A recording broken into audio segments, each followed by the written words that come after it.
puasa kita harus tetap puasa semuanya? Puasa. Ada yang nggak puasa? Alia nggak puasa, tadi puasa.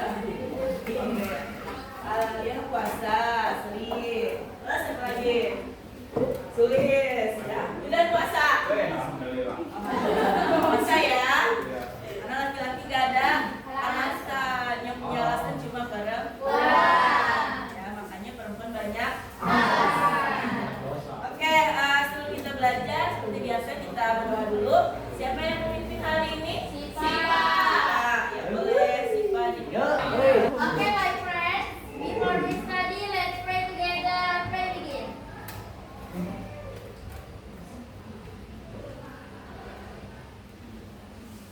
Now, say greeting to the teacher.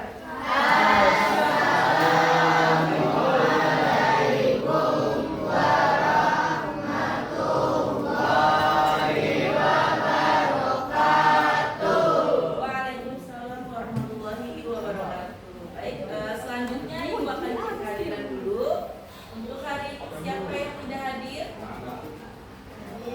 Ajis, kenapa Ajis? Tidak ada keterangan? Ya.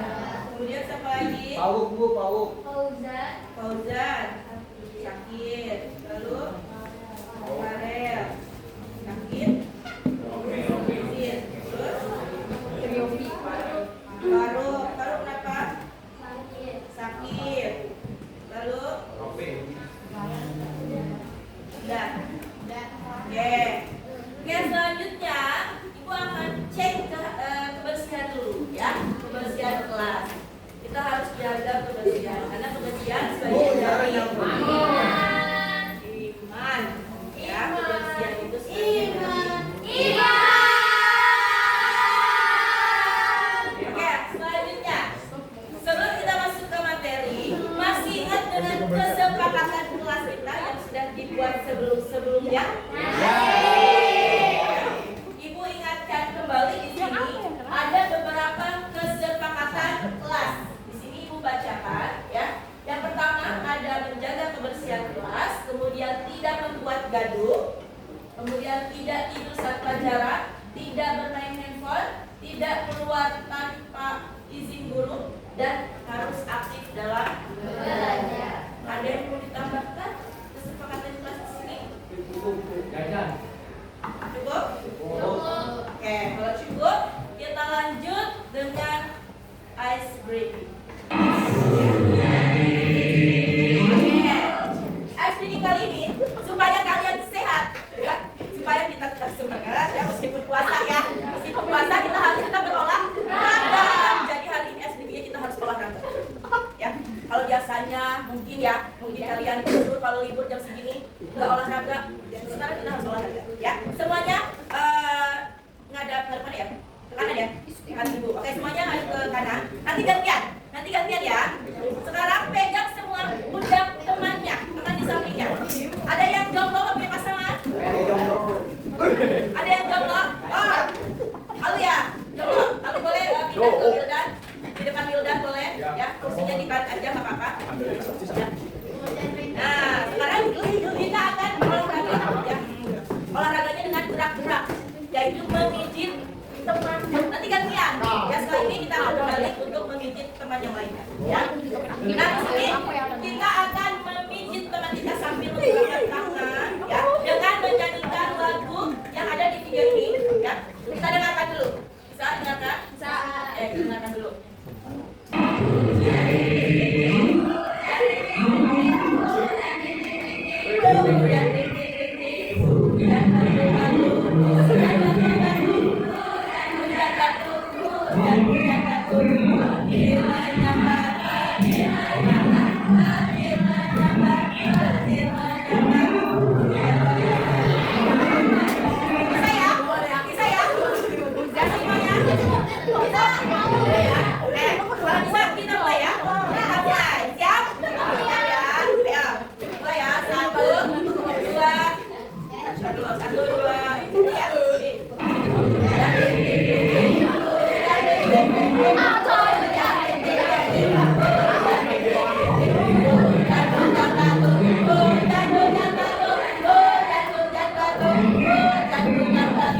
meninggalkan sekolah tercinta demi apa?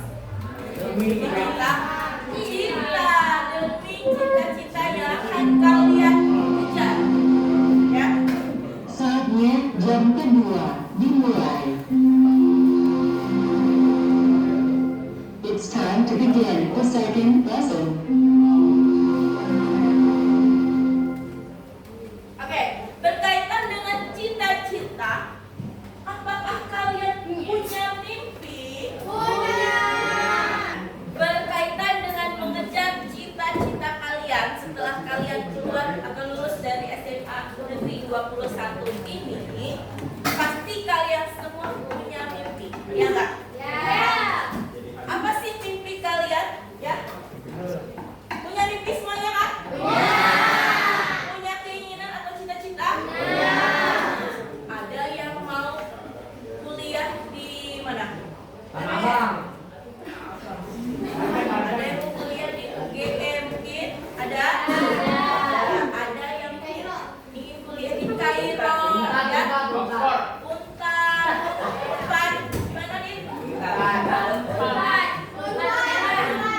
Unpad, gimana nih?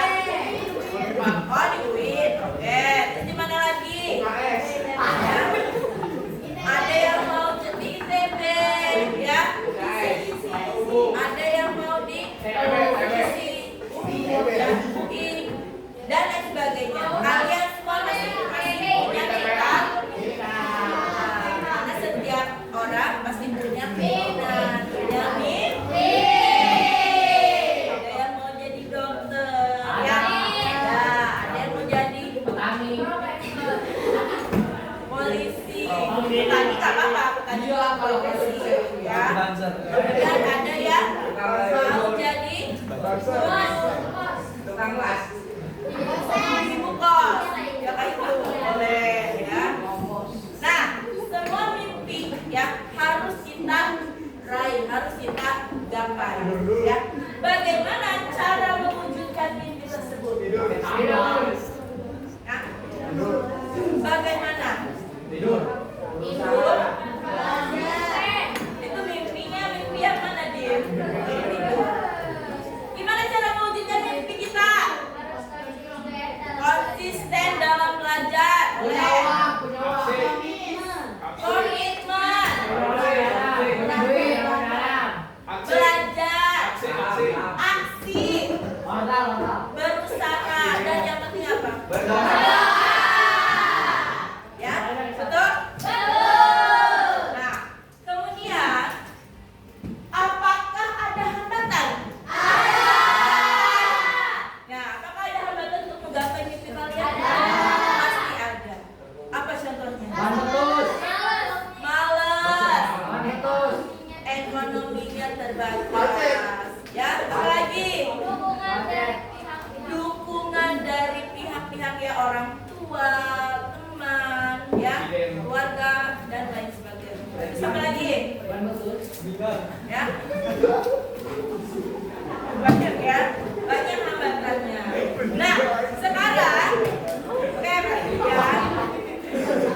Ini ada stikinan yang perlu kalian tulis. Kalian tuliskan mimpi kalian. Ya, mimpi kalian apa di sini? Beberapa aja. Ya, boleh 1, 2, 3.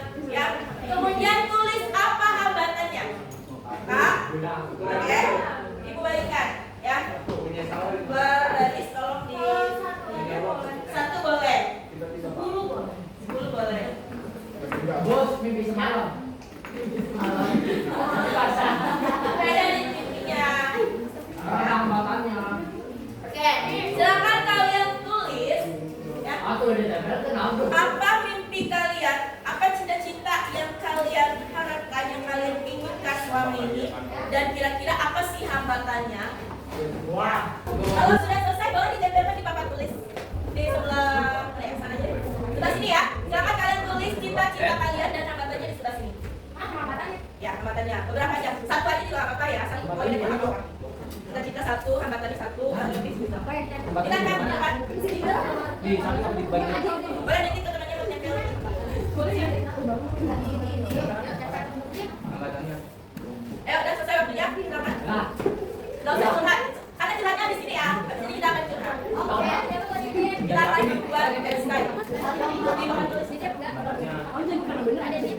Saya. Apa ya? Yang utang ribut.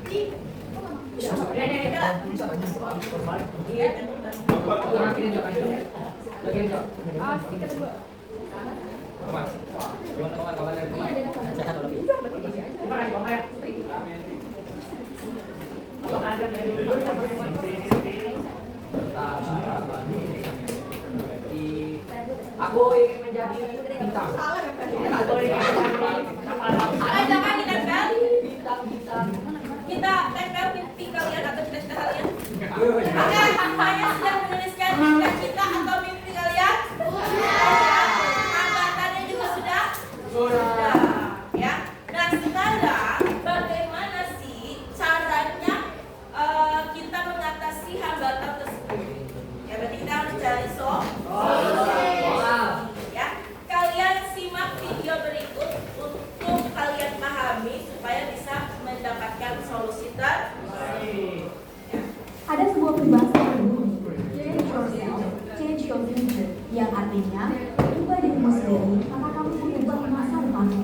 Kalau yang tadinya kita suka bangun kesiangan, maka mari sekarang bangun lebih pagi. Kalau yang tadinya kita suka lalai, maka mari sekarang lebih disiplin lagi. Kalau yang tadinya kita suka malas, maka mari sekarang lebih rajin lagi. Kalau yang tadinya kita suka melakukan sesuatu, maka mari sekarang mulai kurangi dan memiliki. Kalau yang tadinya kita suka banyak bermain, maka mari sekarang lebih serius lagi. Kalau yang tadinya kita suka sembarangan dalam pergaulan, maka mari sekarang lebih selektif lagi. Jangan sampai kita termasuk orang-orang yang punya target besar dan ingin menjadi pribadi yang lebih baik lagi dalam segala hal. Namun, kita tetap apa adanya seperti biasa, tak melakukan perubahan apapun menuju akal yang lebih baik. Karena itu sama saja kita mengamini sindiran atau ledekan yang diberikan oleh seorang is doing the same thing over and over again, but expecting different result. Kegilaan adalah melakukan kesalahan satu berulang kali, namun mengharapkan hasil yang berbeda. Sehingga apabila kita tidak mau dianggap orang gila atau mengidap kegilaan, maka mari change ourselves so we can change our future. Mari ubah diri kita menjadi lebih baik, agar masa depan kita pun ikut berubah menjadi lebih baik juga. Semangat!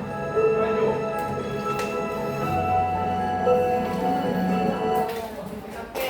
Ada sebuah peribahasa yang berbunyi, Ada yang bisa menyimpulkan.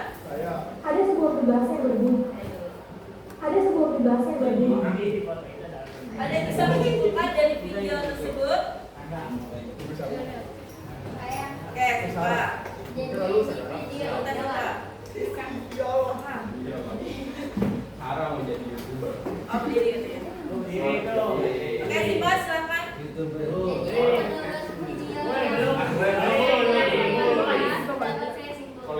Bahwa video itu menyatakan kalau kita punya mimpi yang besar, kita harus berusaha.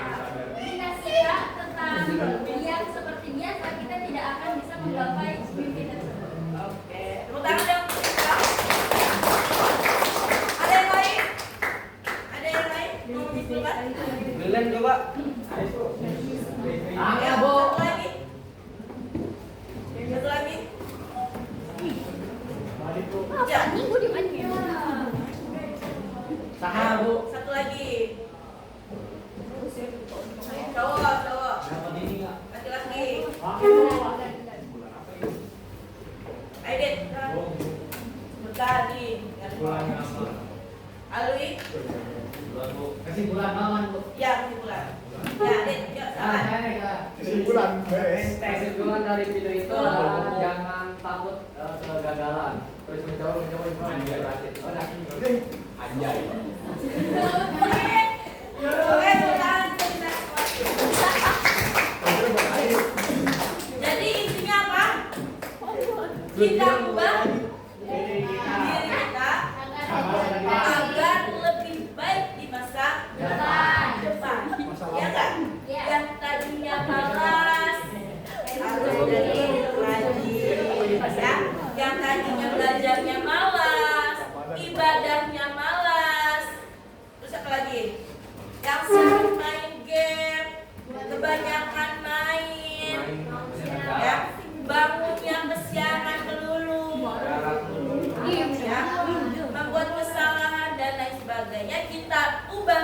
tujuannya agar lebih baik. Nah, itu adalah cara untuk mengubah ataupun mengatasi hambatan-hambatan yang ada di dalam diri kita untuk menggapai masa depan atau cita-cita atau mimpi yang kita ingin inginkan. Paham semuanya? Oke. Nah, untuk selanjutnya di sini ada 7 tips ya untuk mewujudkan untuk mewujudkan cita-cita. Yang pertama, tulis apa yang menjadi cita-cita kalian. Kalian percaya dengan menulis bakal terwujud? Percaya ya. Kita tidak hanya menyimpan di dalam otak, tapi tulis supaya apa? Ketika kalian tulis kemudian kalian tempel misalnya di meja belajar kalian atau di pintu rumah kamar kalian yang kalian setiap hari lalui lewati dan terlihat, maka kalian akan selalu mengingat setiap saat mimpi tersebut. Sehingga ketika kalian melihat, kalian akan memiliki rasa semangat untuk menggapai cita-cita tersebut. Ya. Kemudian yang kedua, ikuti rasa penasaran. Maksudnya ketika kita punya mimpi dan kita ingin mewujudkannya, kita harus punya rasa penasaran supaya mimpi tersebut bisa diwujudkan oleh diri kita. Seperti apa sih? Misalnya kita mau pengen jadi dokter. Nah, gimana sih jadi dokter? Ya kan? Bisa nyembuhin orang. Berarti punya rasa penasaran. Sehingga kita punya motivasi untuk menggapai cita-cita tersebut. Ya. Kemudian yang ketiga, belajar mencintai keunikan sendiri. Ya, Wahyu. Ya. Jadi kita harus mencintai keunikan yang ada di dalam diri kita. Ya. Karakter kita seperti apa sih? Nah, dari karakter tersebut kita harus cintai. Ya, kalau karakternya baik ya harus kita cintai. Tapi kalau karakternya buruk ya kita harus hindari atau perbaiki. Kemudian yang keempat, harus percaya diri. Ya, kalau kita ingin jadi dokter, misalnya kita harus percaya kalau kita bisa. Meskipun tadi misalnya hambatannya ekonominya kurang, ya kan, dan lain sebagainya, kita harus tetap percaya diri bahwa kita bisa menggapai cita-cita tersebut. Ya, kita cari beasiswa supaya kita bisa kuliah di kedokteran. Itu tadi hambatannya kekurangan ekonominya. Ya, kemudian perluas relasi. Ya, relasi di sini maksudnya perbanyak kegiatan, kemudian teman yang bisa membuat diri kalian juga lebih percaya diri. Ya, dan bisa memotivasi, tentunya memotivasi diri kita. Kemudian mulai dari yang paling mudah. Ya, ketika kita punya mimpi, kita kerjakan dulu yang paling mudah. Ya kan? Misalnya mau ngilangin rasa malas susah banget. Apa dulu sih yang bisa kalian lakukan yang lebih mudah? Misalnya dengan berdoa, banyak istighfar, ya kan, zikir. Nah, ketika kita kalau zikir kan hal yang gampang ya kali. Kita tinggal berzikir. Saatnya jam ketiga dimulai. It's time to begin the third lesson. Ya, zikir itu mudah ya dan tidak berbayar, tinggal kita berzikir di dalam hati ya. Nah, itu bisa kita mulai. Kalau kita kebanyakan zikir, ya pasti rasa malas juga akan tersingkir. Kalau kita banyak zikir, maka malas akan tersingkir. Buat itu ya. Kemudian yang terakhir, evaluasi ya. Evaluasi itu artinya kita introspeksi diri. Apa sih kekurangan ataupun kesalahan yang kita lakukan selama ini yang perlu kita perbaiki sehingga cita-cita ataupun harapan ataupun mimpi kita bisa terwujud. Ya, mudah-mudahan setelah kalian keluar dari SMA Negeri 21 kalian bisa mewujudkan mimpi.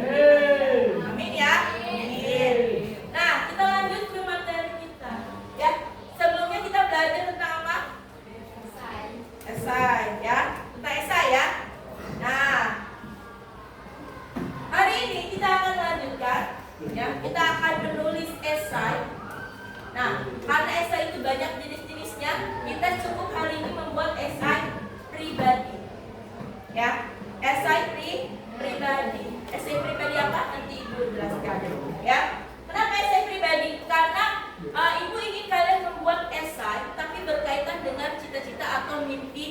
kalian. Ya. Nah, di sini Ibu akan jelaskan dulu ya subtopik atau pembahasan yang akan Ibu jelaskan hari ini. Yang pertama adalah konsep esai. Ya. Yang kedua ada yang kedua ada struktur esai, dan yang ketiga ada teknik penulisan esai. Ya, yang di dalamnya ada pengertian, tujuan, ciri-ciri, jenis-jenis, ya, bagian-bagian serta langkah-langkah menulis esai. Nah, Ibu jelaskan lagi ya pengertian dari esai. Ya, sudah dijelaskan bahwa esai menurut H.B. Jazir yaitu adalah uraian tulisan yang membicarakan berbagai macam ragam masalah baik politik, budaya, sosial, hukum, dan lain sebagainya yang disusun secara teratur. Ya, seperti materi sebelumnya di artikel, sebelumnya kan kita belajar artikel ya. Artikel juga termasuk di dalam esai. Jadi esai itu adalah sebuah tulisan yang isinya berdasarkan pendapat si penulis. Nah, menurut Umar Mukhtar, esai itu adalah karangan prosa. Ya, ingat prosa itu apa? Prosa itu cerita. Ya, esai itu adalah karangan prosa yang mengupas secara sepintas, akan tetapi tetap akurat, ya, padat dan berisi mengenai berbagai masalah, ya, dan pastinya harus dipahami oleh si pembaca, harus mudah dipahami oleh si pembaca. Nah, esai ini merupakan dari sudut pandang si penulis. Ya. Kemudian, nah di sini disimpulkan oleh Suwardi, Jacob, dan Saini. Esai itu adalah suatu karangan pendek tentang fakta yang kemudian dikupas menurut pandangan pribadi si penulisnya. Jadi esai itu sebuah tulisan yang kalian tulis ya berdasarkan sudut pandang diri kita sebagai si penulis esai. Paham kan sini? Nah, selanjutnya tujuan esai itu apa? Ada 3 tujuan. Yang pertama meyakinkan pembaca. Yang kedua menerima pendapat penulis, dan yang ketiga memberikan informasi. Ya, dari sini Ibu simpulkan tujuan utama dari esai adalah agar para pembaca esai tersebut dapat mempercayai sudut pandang permasalahan si penulis yang dituang dalam sebuah esai. Jadi kita memberi informasi, ya. Jadi esai itu sebagai penulis esai kita menginformasikan mengenai suatu hal dalam bentuk prosa atau dalam bentuk cerita. Lanjut, ciri-ciri esai apa saja? Yang pertama, tadi sudah disebutkan berbentuk prosa atau berbentuk cerita. Yang kedua, harus memiliki gaya pembeda. Jadi sebagai penulis esai kita harus punya ciri khas dalam menulis, harus punya keunikan. Karena setiap manusia itu punya keunikan sendiri. Dan dalam keunikan di sini juga bisa melalui bahasa. Ya, karena dalam esai ini kita bisa menggunakan bahasa sehari-hari, tidak formal. Jadi kita punya ya, dan kita bisa tuangkan keunikan kita dalam menggunakan bahasa ya, dan pasti berbeda-beda. Kemudian yang ketiga, esai itu tidak selalu utuh. Jadi maksudnya pembahasan dari esai itu tidak menyeluruh. Kalau kalian membuat esai, kalian hanya menjelaskan sebagiannya saja, tidak apa-apa. Jadi misalnya gini, kalian ingin membuat esai tentang cita-cita, kalian fokus pada cara mewujudkannya, ya, bukan hambatannya. Tidak menjelaskan hambatannya, tidak apa-apa. Jadi hanya satu fokus juga nggak apa-apa ya. Jadi hanya satu bagian tidak apa-apa. Makanya di sini boleh tidak selalu utuh, ya, tidak menyeluruh. Ya, kalau menyeluruh kan kalian jelaskan apa cita-cita kalian, bagaimana cara mewujudkannya, apa hambatannya, ya, bagaimana kalau gagal, bagaimana kalau sukses. Itu kalau diceritakan secara menyeluruh. Tapi bisa kalian fokuskan pada satu bagian saja. Paham? Kemudian yang keempat, memenuhi keutuhan kriteria penulisan. Ya, maksudnya apa? Dalam esai harus tetap memperhatikan struktur.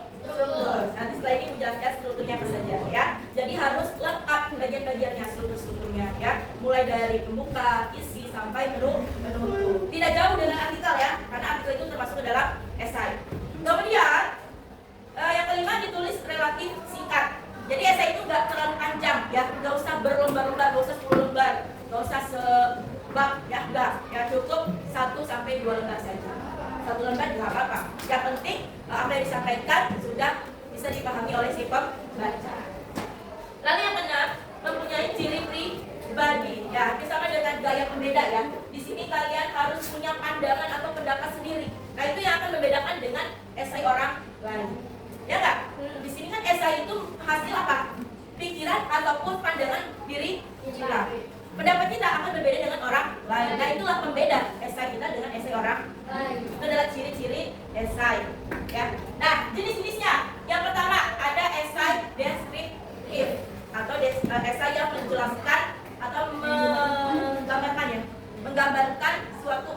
objek. Ya, kedua esai tajuk atau tajuk rencana. Ya, editorial. Masih ingat dengan editorial? Masih. Apa itu editorial? Teks pendapat yang menginformasikan suatu kejadian, ya, yang merupakan hasil dari pendapat si penulis editorial tersebut yang adanya di mana? Surat kabar, ya, atau di koran ataupun majalah. Kemudian bisa mampu. Kemudian yang ketiga ada esai cukilan watak. Ya, apa esai cukilan watak? Esai cukilan watak itu esai yang menjelaskan aspek kehidupan individu kepada si pembaca. Bisa tentang diri kita ataupun dengan orang lain, atau tentang orang lain. Ya, intinya esai cukilan watak itu esai yang menceritakan karakter ataupun watak seseorang. Kemudian yang keempat ada esai pribadi. Nah, ini yang akan kita buat hari ini. Apa yang maksud dengan esai pribadi? Esai pribadi itu esai yang isinya tentang apa? Tentang diri sendiri, ya, tentang pribadi kita, ya, tentang diri kita, tentang kehidupan kita, ya. Ya, makanya tadi bilang kalian hari ini akan curhat. Ya, di sini kita akan membuat esai pribadi yang isinya tentang diri kalian, ya. Kemudian ada esai reflektif. Apa itu esai reflektif? Esai reflektif itu adalah esai yang formal, ya, yang isinya tentang yang lebih serius lah, ya, pembahasannya lebih serius tentang ekonomi, budaya, politik, sosial dan lain sebagainya. Itu yang reflektif. Dan yang terakhir ada esai kritik. Nah, esai kritik itu berarti esai yang isinya mengkritik terhadap suatu karya ataupun seni. Misalnya kalian mengkritik film, ya, mengkritik lagu, mengkritik lukisan, gambar dan lain sebagainya. Mengkritik pemerintah juga boleh, ya. Nah, itu adalah jenis-jenis esai. Selanjutnya kita lanjut ke struktur esai. Tadi sudah Ibu sebutkan ada 3 bagian. Yang pertama ada bagian pembuka, yang kedua ada bagian isi, dan yang ketiga ada kesimpulan. Di bagian pembuka isinya ada apa? Pengenalan topik. Ya, pengenalan topik yang hampir sama dengan artikel yang kalian buat, ya. Kemudian yang kedua isinya argumen kalian mengenai si topik tersebut. Yang ketiga kesimpulan atau penutup, ya. Oke, selanjutnya langkah-langkah menulis esai. Nah, hari ini kita tugasnya adalah membuat esai pribadi. Tadi tentang apa esainya? Cita-cita kalian. Ya, nanti kalian jelaskan dulu cita-cita kalian apa, ya. Kemudian apa sih hambatannya, kenapa ada hambatan tersebut, bagaimana cara mengatasinya. Nah, itu akan kalian tuangkan dalam esai kalian, ya. Nah, langkah-langkahnya tentukan topiknya tadi sudah ditentukan, ya. Membuat esai tentang cita-cita, kemudian yang kedua membuat kerangka karangan, ya. Kerangkanya mulai dari pendahuluan, isi dan penutup atau kesimpulan. Yang ketiga menulis draft pertama, ya. Yang keempat merevisi atau menyunting atau memperbaiki, ya. Yang terakhir adalah membaca ulang atau meminta masukan. Nah, kita akan lakukan proses yang pertama, kedua, dan ketiga, ya. Membuat esai pribadi tentang apa? Cita-cita. Oke, ada yang mau tanyakan sampai sini? Tidak ada, ya. Nah, ini ada contohnya, mulai dari judul, pendahuluan, isi, dan kesimpulan. Cukup 1 lembar, ya. Tadi kan sudah dikatakan bahwa esai itu enggak terlalu panjang. Esai itu hanya tulisan singkat yang isinya merupakan pendapat kalian, cerita tentang objek tersebut, ya. Oke, kalau sudah paham, ayo tanyakan dulu sebelum kita mengerjakan LKPD. Paham semuanya? Oke, kalau paham Ibu akan berikan LKPD-nya. Di sini ada LKPD. Kalian tulis judul esai kalian, kemudian buat pendahuluan, isi, dan penutupnya.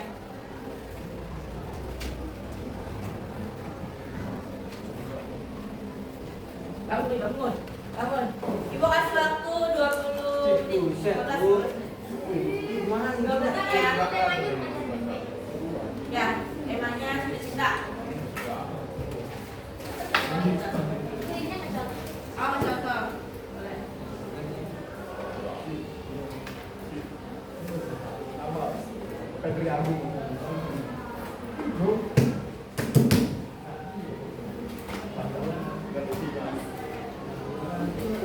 Udah, selesai. Ih, baru nulis judul. Katanya.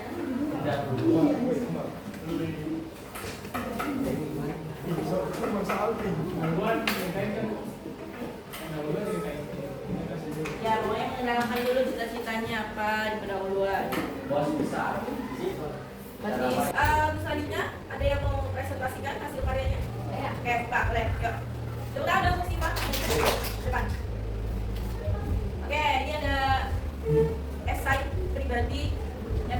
oleh teman kalian. Oh, tidak tentu. Belajar. Assalamualaikum warahmatullahi wabarakatuh. Waalaikumsalam. Perkenalkan, nama saya Rudolf Dua. Di sini saya akan membacakan tentang esai yang telah saya tulis. Jadi judul esainya adalah Perjalanan Menuju Profesor. Perjalanan panjang dan penuh dedikasi gelar profesor adalah pencapaian tertinggi dalam dunia akademik. Namun, jalan menuju gelar tersebut tidaklah mudah. Ada banyak hal yang perlu dipersiapkan dengan matang. Langkah pertama yang harus kamu lakukan adalah meraih gelar doktor atau S3. Proses ini membutuhkan waktu bertahun-tahun, diisi dengan penelitian yang mendalam dan penulisan disertai yang berkualitas. Selain itu, kamu juga harus aktif mempublikasikan hasil penelitianmu di jurnal ilmiah terkemuka. Ini menunjukkan kemampuan dalam menghasilkan pengetahuan baru yang bermanfaat bagi masyarakat. Pengalaman mengajar dan membimbing. Seorang profesor tidak hanya ahli dalam penelitian, tetapi juga mahir dalam mengejar dan membimbing mahasiswa. Kamu perlu memiliki pengalaman mengajar yang cukup dan kemampuan untuk menyampaikan materi dengan jelas dan menarik. Selain itu, kamu juga harus mampu membimbing mahasiswa dalam melakukan penelitian dan mengembangkan potensi mereka. Kemudian ada jenjang dan kolaborasi. Dunia akademik adalah dunia yang penuh dengan kolaborasi. Kamu perlu membangun jejaring dengan para ahli di bidangmu, baik di dalam maupun di luar negeri. Ini akan membantumu dalam mengembangkan penelitianmu, mendapatkan dana penelitian, dan memperluas wawasanmu. Menjadi profesor membutuhkan dedikasi dan ketekunan yang tinggi. Kamu harus siap menghadapi tantangan dan rintangan yang mungkin muncul. Selain itu, kamu juga harus memiliki semangat untuk terus belajar dan mengembangkan diri. Meskipun karir akademik sangat penting, kamu juga perlu menjaga keseimbangan hidup antara pekerjaan dan kehidupan pribadi. Jangan biarkan pekerjaan mengganggu kesehatan dan kebahagiaan. Jadi kesimpulannya, menjadi profesor adalah perjalanan panjang dan penuh dedikasi. Namun jika kamu memiliki tekad yang kuat, kerja keras, dan semangat untuk terus belajar, kamu pasti bisa meraih gelar tersebut. Ingatlah bahwa menjadi profesor bukan hanya tentang gelar, tetapi juga tentang kontribusi yang diberikan kepada masyarakat. Sekian, terima kasih. Wassalamualaikum warahmatullahi wabarakatuh. Waalaikumsalam warahmatullahi wabarakatuh. Dan untuk Siva, oke, salam luar biasa yang esainya. Tentang apa tadi esainya? Tentang perjalanan menuju gelar profesor ya. Semoga apa yang diharapkan, yang diimpikan bisa terwujud. Amin. Oke, yang lain juga sama cita-citanya, semoga semuanya tercapai, Amin. terwujud. Apapun hambatannya, pasti kalian bisa menyelesaikannya dan bisa mengatasi hambatan tersebut. Oke, sampai sini ada yang mau tanyakan? Tidak ada? Oke, sekarang ibu mau refleksi dulu. Iya, baru pulpennya kalau udah selesai. Ya. Nah, kita akan refleksi dulu. Yang pertama, apa saja yang kita pelajari hari ini? Ada yang mau jawab? Dan Siva ya? Yang lain? Dan Siva lagi. Ya, apa yang dipelajari hari ini? Ya sih. Ayo. Jadi hari ini kita mempelajari apa itu tentang esai. Esai. Bagaimana cara membuatnya, Bagaimana cara membuatnya? tujuan dan strukturnya juga. Tujuan dan struktur esai. Oke. Yang lain? Cukup? Cukup ya. Yang kedua, hal menarik apa yang ditemui pada pembelajaran hari ini? Hal menarik apa? Boleh di bagian pembukaan, boleh di bagian inti, boleh di bagian penutup. Penutup belum ya? Pembukaan dan inti. Sering lagi? Oke, boleh. Hal yang menarik dalam pelajaran hari ini itu di awal ada ice breaking yang sangat menarik sekali buat saya.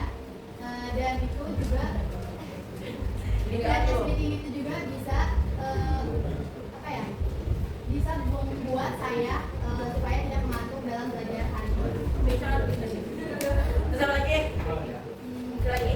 Terus juga di pelajaran yang di hari itu tadi ada beberapa video atau cuplikan untuk beberapa cara atau solusi motivasi untuk mencapai cita-cita di masa depan. Jadi itu sangat menarik dan termotivasi banget buat diri. Terima kasih Irfan. Dan kalian hambatan apa sih yang kalian temukan pada pembelajaran hari ini? Ayo, pembelajaran apa? Dan bagaimana cara mengatasinya? Hambatannya apa nih di pelajaran tadi, di pelajaran kita hari ini? Coba. Oke. Hambatannya. Komen suara. Ada. Iya. Ada. Oke, Manik. Ya. Ya, Manik. Hambatannya apa pembelajaran hari ini? Manik. Hah? Kartu hambatannya. Oke, karena begadang malam sahur. Ngantuk ya. Dia habis sahur. Tidur lagi kan tadi? Oke, cukup? Ada lagi hambatannya? Cukup ya? Oke, hambatannya berarti hanya ngantuk karena suasananya puasa ya, kurang istirahat ya, apa? Itu ujian kita di dalam puasa. Oke, sampai sini pembelajaran kita hari ini. Semoga apa yang Ibu sampaikan, mulai dari pembukaan tadi ya, dari ice breaking, kemudian motivasi tentang cita-cita ataupun mimpi kalian ya. Nah, semoga apapun mimpi, harapan, cita-cita yang kalian miliki bisa tercapai. Ya.